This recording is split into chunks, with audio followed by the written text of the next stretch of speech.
Mula sa #1 Smart Dishwashing Paste. Ang galing-galing mo!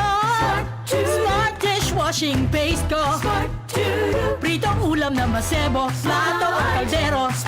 Tanggaling for everyday. Ganyan pag Smart ang dishwashing paste. May double tanggaling formula. Tanggal galing ang sebo at bakterya. Bahid para walang bahid, linis fantastic sa metal at plastic. #1 ko to!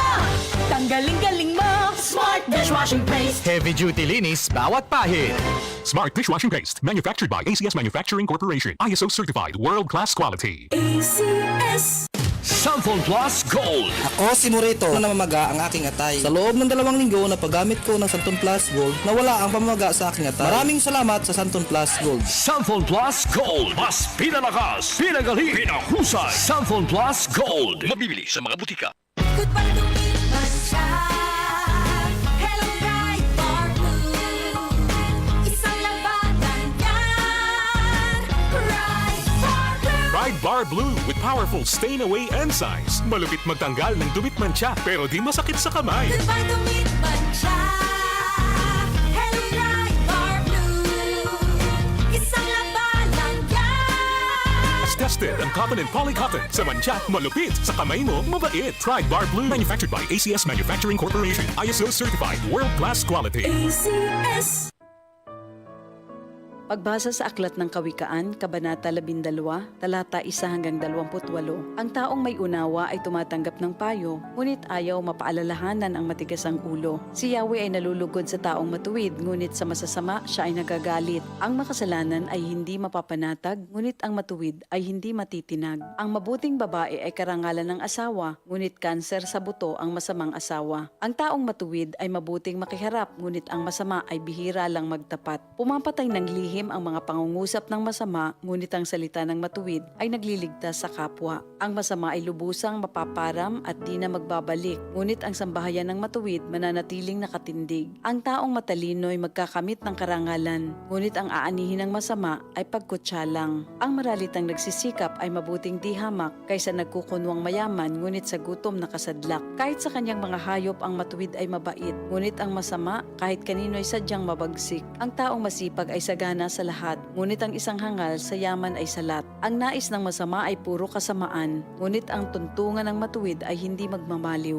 Ang masama ay nahuhuli sa salita ng kanyang bibig, ngunit ang matuwid ay malayo sa ligalig. Ang kakamti ng tao ay batay sa gawa o salita, bawat isa ay tatanggap ng karampatang gantimpala. Ang akala ng mangmang ay siya lamang ang tama, ngunit handang tumanggap ng payo ang taong may unawa. Ang pagkainis ng mangmang kaagad nahahalata, ngunit ang mga matatalino di pansin ang pagkutya. Sa pagsasabi ng tapat, lumilitaw ang katarungan, ngunit ang pagsisinungaling ay lumilikha ng kapahamakan. Ang matalas na pananalita ay sumusugat ng damdamin, ngunit sa magandang pananalita, sakit ng loob ay gumagaling. Ang tapat na labi ay mananatili kailanman, ngunit ang dilang sinungaling ay hindi magtatagal.